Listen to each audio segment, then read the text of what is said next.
Bismillahirrahmanirrahim. Assalamualaikum warahmatullahi wabarakatuh. Saya Salihin Misal, Kepala Kantor Kementerian Agama Kabupaten Aceh Barat Daya, mengecam keras aksi terorisme dan bom bunuh diri yang terjadi di Gereja Katedral Makassar, Sulawesi Selatan.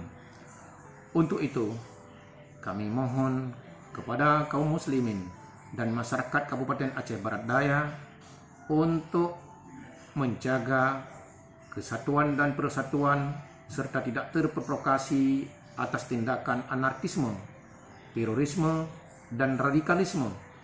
Karena itu, semua dapat menghancurkan keutuhan negara Republik Indonesia tercinta ini. Demikian dan terima kasih.